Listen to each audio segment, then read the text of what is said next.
Blessed are the peacemakers, for they shall be called children of God. We are not saying that the Aquino administration is wrong.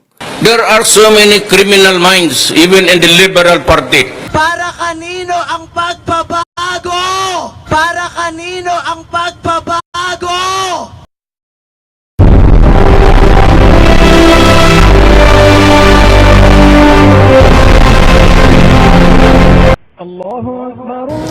Pero nung dumating yung Korea administration, biglang lumakas yung NPA.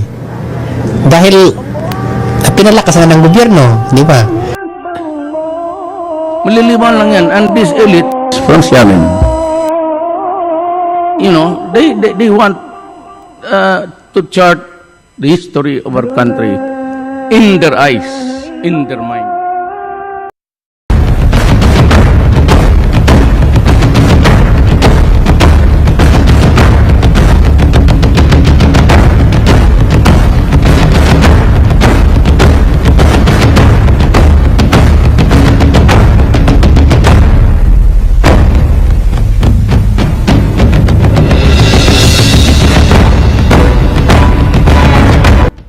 And I have been told, for instance, that our national hero, Dr. Jose Rizal's great-grandfather by the name of Kenan lived in Gyeonggi village in Jinjiang, Fujian.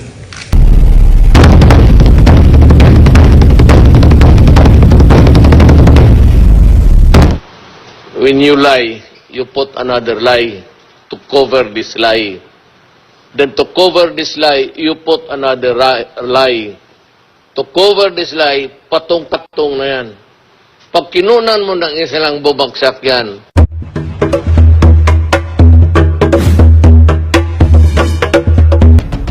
This is to remind you Fujian Chinese Triad from Jinjiang and in China. Murdering of the history of the Eden lost of Dr. Jose Rizal Ancestry can be considered as international terrorism. Me Ultimo Adios is not a poem of the lost sea dragon northwest of the Eden lost but an 18th century international distress call of the Jewel tribe of people from Sea of the Eastern Hemisphere or people of the sea in the Western Pacific Ocean. You cannot resize or scattered the murdered body of the fragments of the soul of Dr. Jose Rizal, which represents the Philippine archipelago of the Philippines near the boundary of Russia, India, and Mongolia in order to move away the geography of the Eden lost to deliberately steal the pearl of the Orient Sea to sell it back to the Filipinos with greater price.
Ang lolo ko, Chinese, from Xiamen. So I have a line in my family na puro muro. Mahirap kayo. Sige. Magtiis kayo sa hirap at gutom. Wala akong pakialam. Wala pong pronouncement ang gobyerno na may pattern dito. Because we have kept our country in eternal poverty. Ang Chinese from Xiamen. Ang lolo ko, Chinese from Xiamen. I belong to the left. Matagal ko ng ambisyon niya na maging hero rin ako. Sa Kongreso, walang nagsusulong ng batas na kikilala kay Rizal bilang pambansang bayani. Siyempre, hindi ito as concerning, diba? As all the other issues that we're facing to date. Pero I think Congress should provide some time to really think about history. I think some Filipinos aren't even aware particular persons there is one in the proper recognition that they deserve. Pero para sa ilang eksperto, hindi na kailangan ng batas para iproklama pang bayani si Jose Rizal. Mas delikado nga kung sinasabatas natin ang mga bayani natin, ang mga congressman, sa may tapat sila na bilang, ay makapaggawa ng batas ng isang hindi karapat-dapat sa tawaging bayani ay gawing bayani. Ng isang hindi karapat-dapat sa tawaging bayani ay gawing bayani. Did you hear? How media, politics, and education system nowadays are twisting the Philippine history. They honor Aquino and Duterte, Fujian Moro tribe, as their partisan political national hero, while rejecting Dr. Jose P. Rizal as the native Philippine national hero.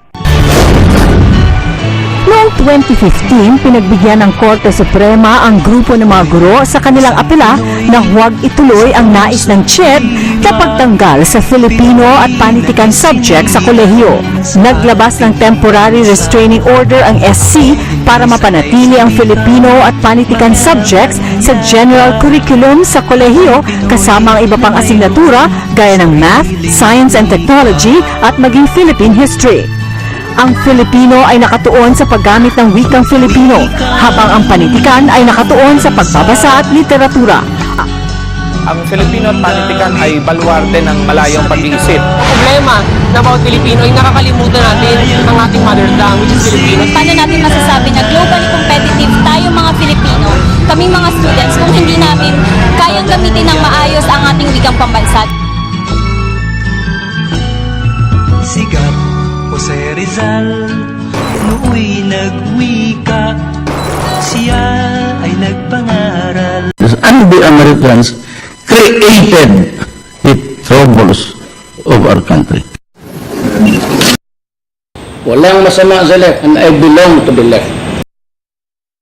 And this elite sa Kongreso. And this elite sa Kongreso. You know, they want to chart the history of our country in their eyes, in their mind. Pag sinabi ng mga 200 members elite, of business elite, dito tayo, ha? Sabi niya, the Liberal Party and the Nationalista Party are like two sides of the same coin. They are both parties of the elite.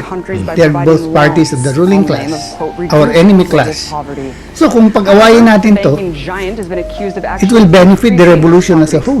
Supposing may mangyaring incident sa isang to the first world. One woman has risked everything to shed light on this truth. Her name is Karen Hudes. She's exposed information that reveals the extent of the collusion between financial groups and foreign governments. She was senior counsel at the World Bank for 12 years before blowing the whistle. Karen Hudes, thank you so much for coming on, Karen. Thanks for having me. So could you please explain what the impetus was for you to speak out? What did you see? I was a lawyer and I saw securities fraud. I saw financial information that was not being disclosed to $180 billion worth of bondholders. It was my job to make sure that the financial statements were correct. Because we have kept our country in eternal poverty. And Chinese. Walang masama sa left. Nadami ang rebelde.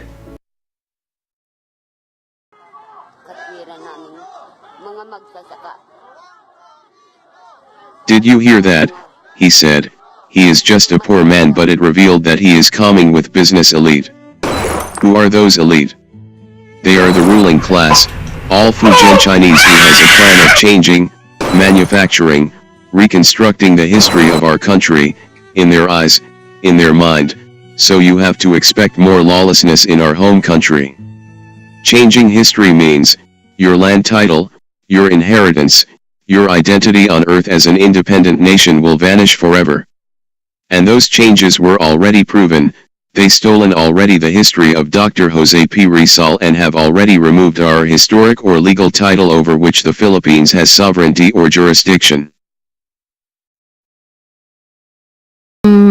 Nadami ang rebelde. And the greater the repression, the greater will be the resistance. In another case, I was reporting corruption in the Philippines. $900 million worth of money that should have gone to fight poverty in the Philippines. The greater the repression, went to by a the corrupt government, man, Lucio Tan, dadami ang rebelde. to a corrupt man, Lucio At that time, Tan, kukunti lang kami, mga siyam na squad who lang was in kami. default on his loans. Tapos ito yung Philippine parating National yung Bank armas. went into default. Na ilang There was a libo? run on the bank. May Philippine 2,200. investment company tried to bail out the bank for $500 million. And then the board was lied You're not a to. member of the ruling elite. It's from Xiamen. Stay out. Katwiran namin mga magsasaka, anak ng mga mahihirap.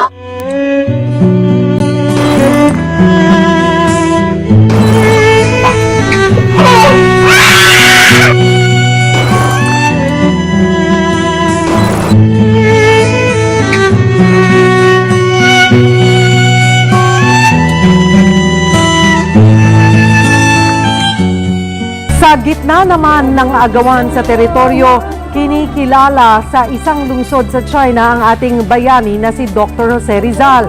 Si Pepe kabilang sa mga bida sa Celebrity Wall sa Jinjiang City. Yan ang inaksyonan ni Michelle Orosa Ople. Ang Jinjiang City sa Fujian Province ng China ay isa sa mga tinatawag na economic powerhouse ng China. Parte ng tinatawag na Maritime Silk Road na sentro ng kalakalan.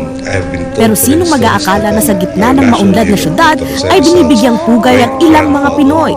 Sa Celebrity Wall na nagtatampok ng kasaysayan ng Jinjiang, makikita ang isang mukhang kilalang-kilala ng mga Pinoy, si Dr. Jose Rizal. Dito raw kasi nanggaling ang ninuno ng ating pambansang bayani na si Domingo Lamco o Kay Yunan sa I was Chinese. reporting corruption in the Philippines. $900 million worth of money that should have gone to fight poverty in the Philippines instead went to a corrupt man, Lucio Tan. So this is corruption in the entire world. And until it's set straight, what we're going to have is we're going to have a currency war. Ayon sa lokal na pamahalaan, sa mahigit 1 milyong Chinese na nasa Pilipinas ngayon, karamihan ay may ancestral roots sa Jinjiang. Kasama na rito ang ilang business tycoon kagaya ni Lucio Tan at Henry C. Proud ang mga taga-Jinjiang sa kontribusyon ng mga Chinese Filipino hindi lang sa ekonomiya ng Pilipinas, kundi pati na rin sa paglago ng ekonomiya ng Jinjiang. You're not a member of the ruling elite. Stay out. I'm Chinese. It's from Xiamen. Ang lolo ko, Chinese. It's from Xiamen. Well, they're outrageous comments. They show either a high level of ignorance or a disdain for history. Why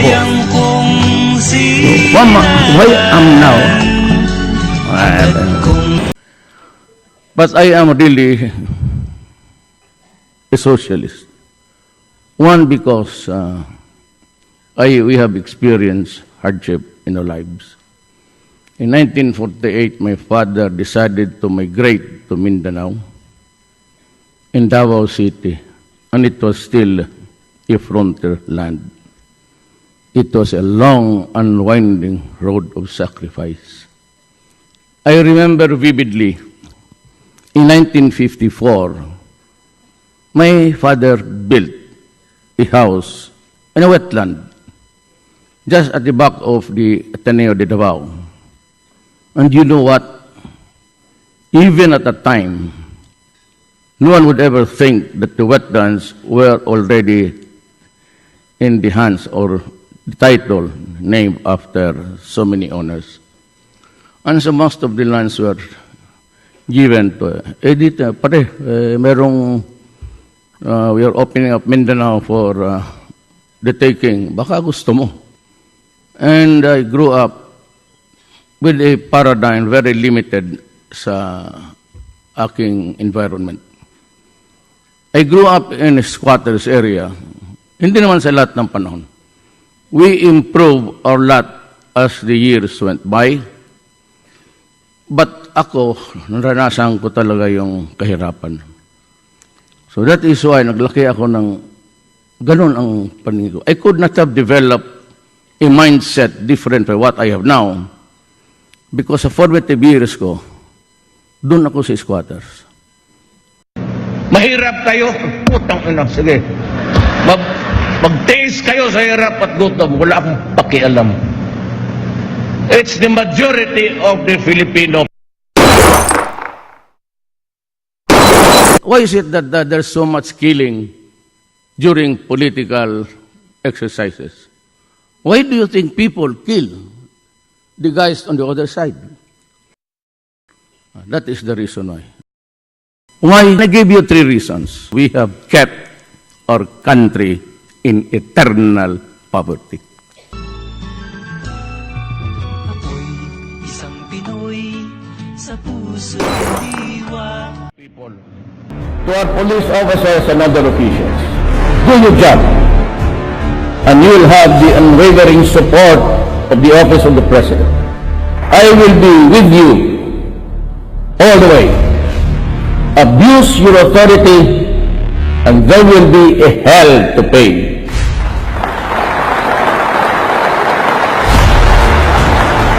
For you will have become worse than criminality itself.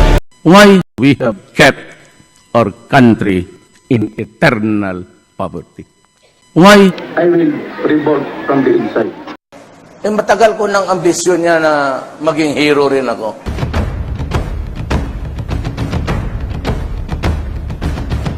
When a revolution of some kind happens or is needed,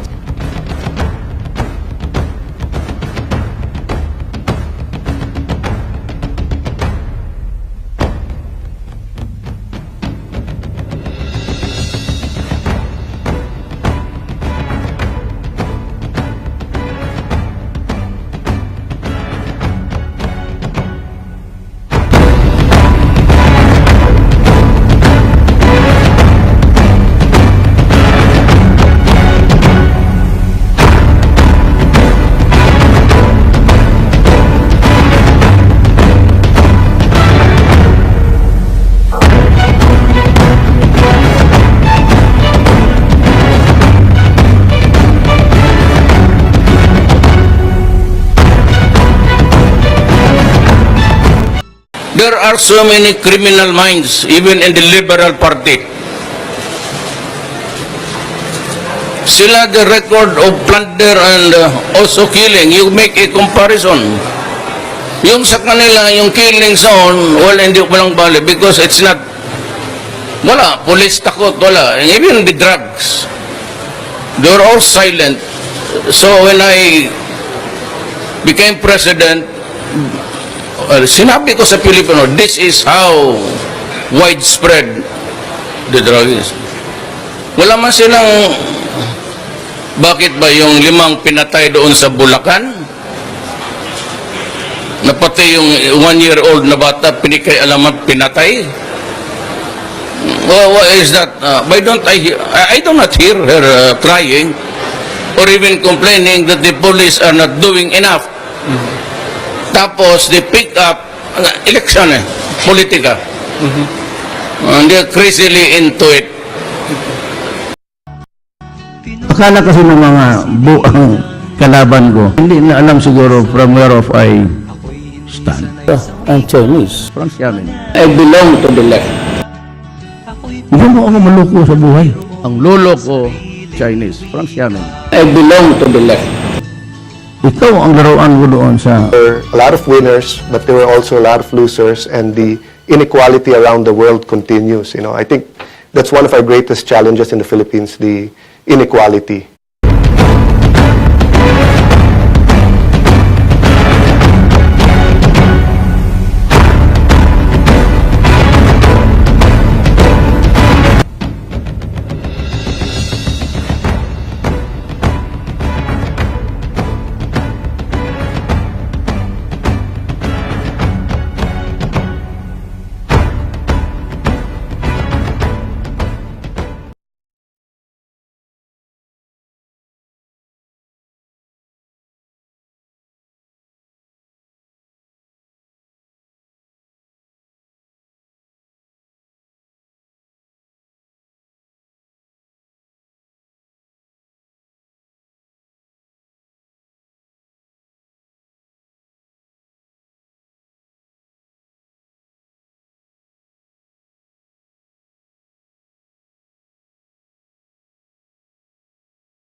Alam ko po na mahirap ako mapatawad ng pamilya ng ano kong driver. Hindi ko po alam na siya ay good Samaritan. Humingi po ako ng pasensya pero mahirap na po talaga may balik. Pera lang po ang gusto kong kuhain sa kanya pero ini-insist niya po, lumaban po siya kaya ko po nagawa yung krimen. Salamat po. Mother, the wife, ma'am, if I think you wish to say something.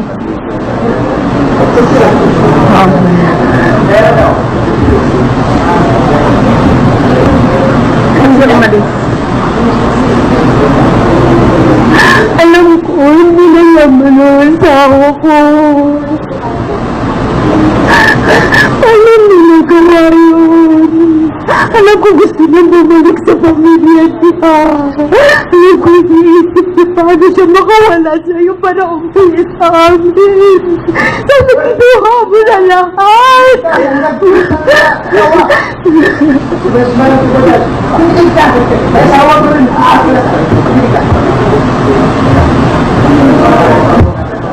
Huwag mo kayo batuhin, ha?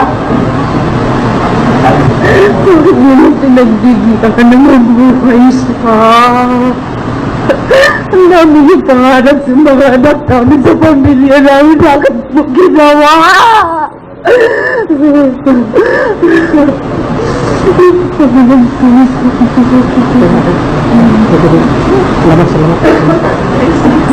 Ako po yung mother. Ang mother si your mother. Please come. Sabi nga ni Lord, magpatawad ka raw 777 times. Pero parang hindi ko yata makuha kahit isang mabuting tao ang winalangya mo. Napakasipag na mapagmasa sa pamilya niya. Pero anong ginawa mo sa kanya? Parang hayop ang ginawa mo sa kanya. Masahol ka pa. Pagsinisihan mo habang buhay ang ginagawa mo.